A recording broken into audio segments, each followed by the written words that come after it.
Hi guys, welcome back to Keen TV and welcome to our third vlog. So today I'll be sharing with you the top 3 investment opportunities that you can actually make even during this pandemic that will earn you passive income.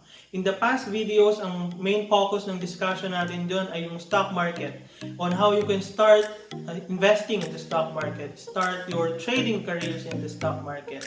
But today, ang focus natin ngayon ay yung other investment opportunities awaiting for you, especially kung ikaw yung tao na still undecided kung saan ka mag-invest, kung saan mo mas gusto, at kung saan yung sa tingin mo mas babagay sa'yo.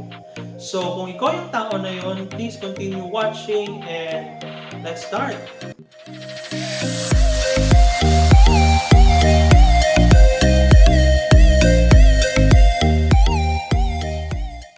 In investing, we have this so-called risk or investment risk that actually plays a big part, a big role in determining your returns. Kung gaano kalaki or gaano kababa ang iyong matatanggap na dividend, interest on your particular investment. Kaya napaka-importante as a beginner na yung magsisimula pa lang mag-invest na ngayon pa lang malaman mo kung ano yung iyong risk tolerance and your risk appetite. And if you want me to make a video regarding dun on how you can better assess your risk appetite and your risk tolerance, please comment down below kasi hindi natin siya masingit sa video na ito dahil medyo mahaba na discussion siya. Ang dami ko na nasabi, so ito na talaga, mag-start na tayo. So, investment number 1, retail treasury bonds or RTBs. So, kung narinig nyo na nga po yung salitang treasury bonds, alam nyo na agad that this particular investment is issued by the Philippine government, particularly the Bureau of Treasury.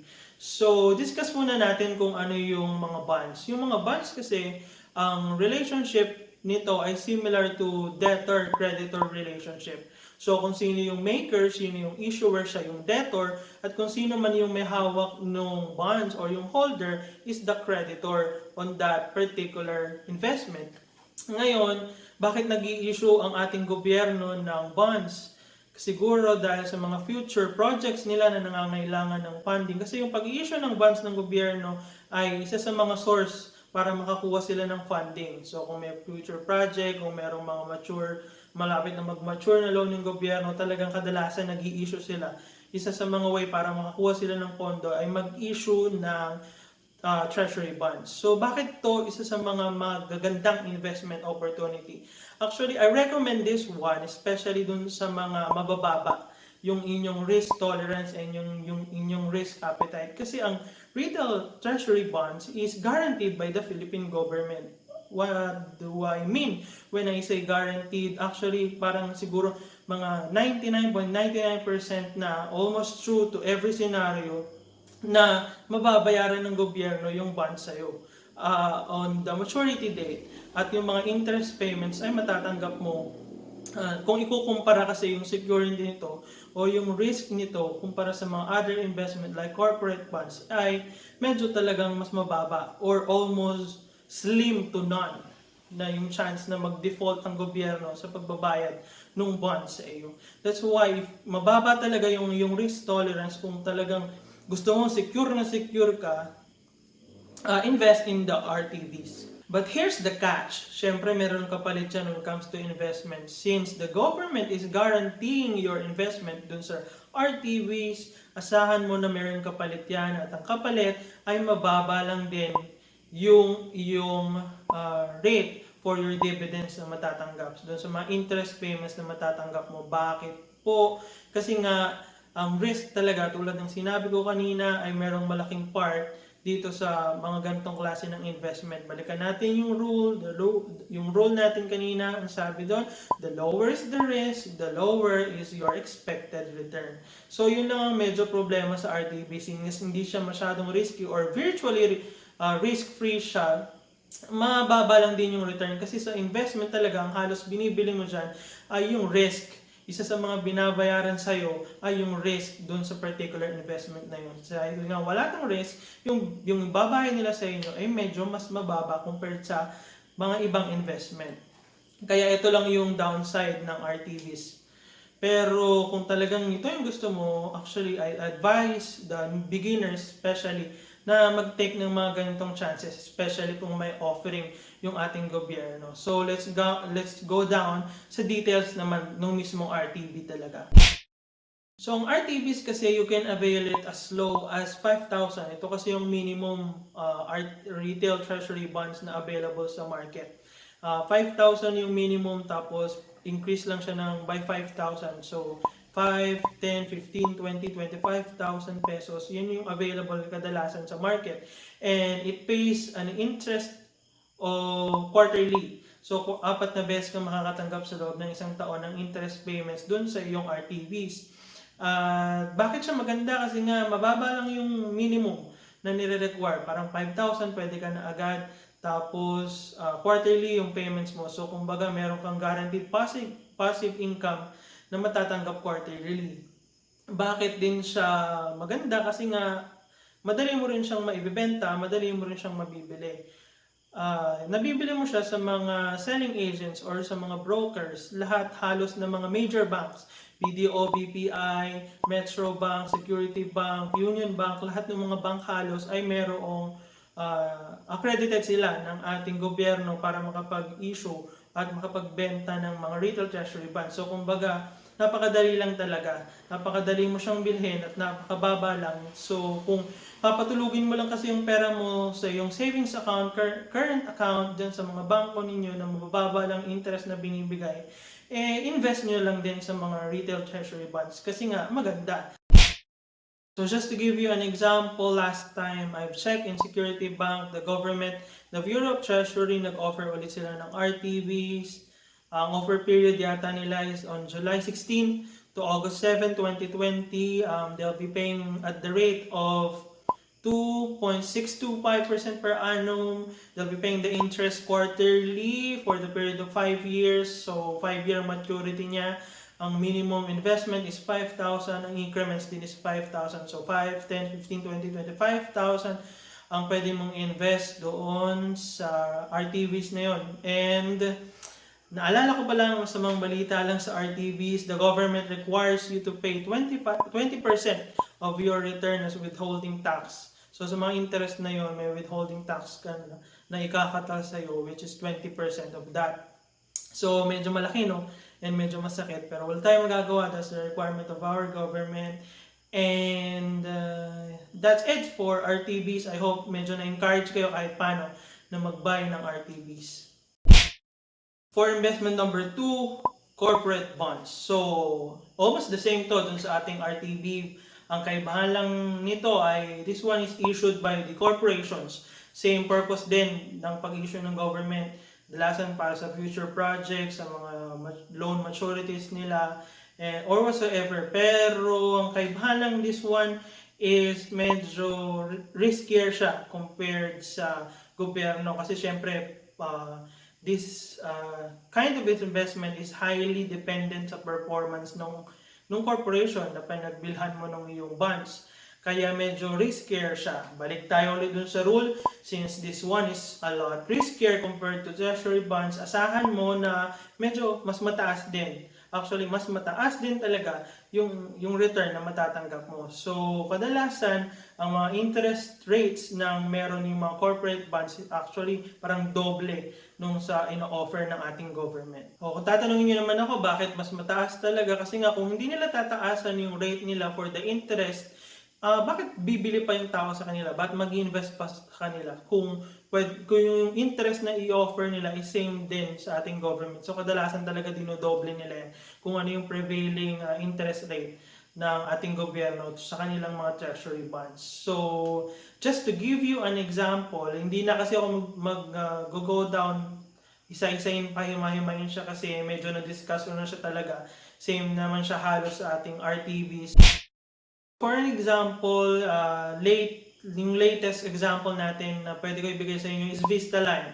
Vistaland will be issuing their corporate bonds at a rate of 5.7, 5.69% per annum. So kung mapapansin nyo, doble ng RTV na pinakita natin kanina, almost double talaga nung pinakita. Kasi nga, mas riskier yung mga corporate bonds. So, same din halos, ang maturity niya 5 years din, pero ito yung medyo kakaibahan. Kasi mas malaki yung requirement, minimum requirement, investment requirement ng mga corporate funds. For this case, sa Vista Land, they require yung investors at a minimum of 50,000 pesos at increments of 10,000 pesos. So, 50, 60, 70, 80, 90, 100,000. So, yun yung example natin. Almost the same, di ba? Nakita nyo. Pero anong kinabahan lang talaga yung amount, yung minimum requirement, mas mataas sa corporate bonds, pero yung interest that they're going to pay you quarterly per annum is 5.7 or 5.69%. So medyo mas malaki talaga. And that's for our corporate bonds. I hope i-consider nyo rin investing in the corporate funds. Kasi nga, especially kung medyo mas matapang-tapang tayo ng slide at mas mataas yung ating risk appetite compared dun sa mga iba. Ito yung bagay sa inyo, corporate bond. At munti ko na namang makalimutan, the government requires you also to pay 20% withholding tax for your interest sa mga corporate bonds. Same with the retail treasury bonds. For our third and last investment, ito yung pinaka nire-recommend ko sa lahat, ito talaga yung favorite ko din sa lahat, is our Modified Pag-IBIG 2 Savings Program or MP2 Savings sa mga na binibigay sa atin ng Pag-IBIG. Bakit ito yung gusto ko? Because it is guaranteed by the government, considered risk-free din siya kasi ang Pag-IBIG is controlled by the government, and it pays you a very high interest rate per annum or dividend rate per annum. So, ito talaga yung pinaka the best na inire-recommend ko sa inyo. Especially when you are currently working and you are a Pag-IBIG member for 2 years. You're an active Pag-IBIG member for 2 years and you pay the Pag-IBIG. Siyempre, yun lang yung medyo sa tingin natin magiging problema ng slide kasi especially kung estudyante ka pa lang and hindi ka pa member ng Pag-IBIG. So, isa sa talagang pinaka-requirement before you can open your MP2 savings is to be at least a 24-month active member of Pag-IBIG na nakapagbabayad ka ng iyong Pag-IBIG contribution. So, kung hindi naman, pwede kang mag-join sa Pag-IBIG, magpa-member sa Pag-IBIG at magbayad ka ng lump sum ng amount ng Pag-IBIG contribution for totaling 24 months para makapag-open ka ng MP2 savings. Now, bakit ito yung favorite ko sa lahat? Kasi po mga kababayan, risk-free siya, secure siya, guaranteed siya ng gobyerno, plus mataas talaga yung interest niya. So let's go down to the details of MP2. So as I've said earlier, this only requires you to be a Pag-IBIG member, active Pag-IBIG member for 2 years na magbayad ka ng mga contributions mo at napakadali niya lang po mag-apply. Bakit madali lang mag-apply? You can do it online, just fill out the form and submit it to Pag-IBIG. Plus your nominated bank account kung saan ipapasok yung mga dividend payouts.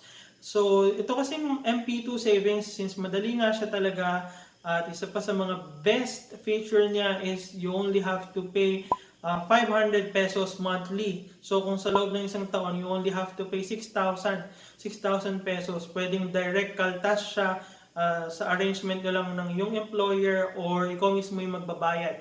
Madali lang din magbayad. Para siyang savings. Madali lang siya magbayad. You can do it sa mga 7-Eleven, sa mga bangko nyo. You can do it in GCash, Paymaya. Sobrang dali.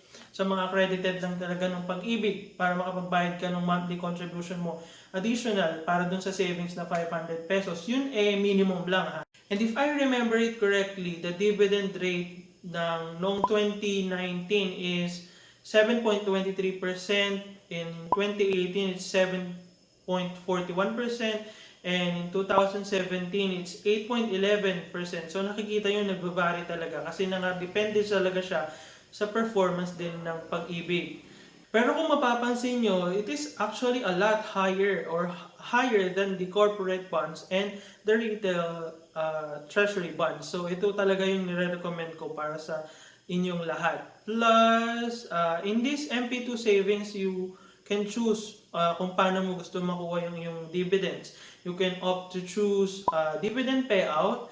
Yung dividend payout, you will have your dividends annually. So, ibibigay nila yung dividends mo, i-deposit sa iyong, i-credit nila sa iyong nominated bank account, so makukuha mo siya. However, you can also choose to get it lump sum. So, i-compound nila. That's compounded payout. Yun yung hindi mo siya makukuha annually, makukuha mo lahat yung dividends at the end of the maturity. So, it is a 5-year period. So, kung parang parehas lang talaga siya sa mga usual, sa mga corporate bonds and treasury bonds. So, kung mapapansin mo, talagang mas maganda talaga to compared sa iba. Plus, yung security pa na ino-offer nitong MP2 savings. That's why I recommend it to everybody, especially kung employed na kayo. And isa pa sa mga kagandahan nito, mga kababayan, mga kapatid, yung earnings, yung dividend na makukuha mo dito is tax-free. You don't have to pay anything. Hindi mo kailangan magbayad ng 20% unlike dun sa mga previous two na investment na sinabi ko sa inyo kanina. So, di ba napakaganda, buong-buo mo makukuha yung dividend mo annually or at the end, lump sum after nung 5-year period. So, ano pa ang problema? This is actually the best for me para sa lahat, para dun sa mga, especially sa mga employed talaga. However pala, yung inyong dividends na matatanggap ay medyo highly dependent din sa financial performance ng Pag-IBIG. Bakit ko po sinasabi to? Siyempre, since dividend to, nakabase talaga yan sa income. So, kung gaano kaganda yung performance ng Pag-IBIG in that particular year, asahan mo na ganun din kataas yung dividend rate na yung may ibibigay sa'yo. So, tatanungin niyo ako, Kin, bakit naman sinasabi mo na maganda to ngayon? Simula pa lang nung March, nagkakaroon na ng problema yung Pilipinas, actually yung all over the world. Siyempre, dapat apektado din yung Pag-IBIG.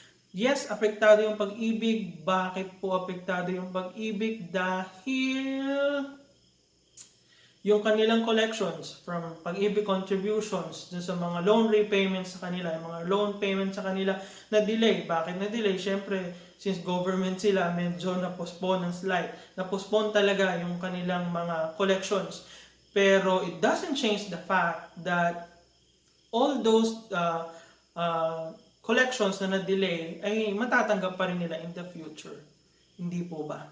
So, ang nangyari kasi dito, hindi naging uncollectible yung mga pautang nila. Kasi ang Pag-IBIG, ang main source ng kanilang program, actually 70% ng kanilang available funds talagang pinapautang nila into housing loans. Kaya di ba kung basta housing loan ang pag-uusapan natin sa Pag-IBIG, lumalapit yung mga members ng Pag-IBIG, which is true.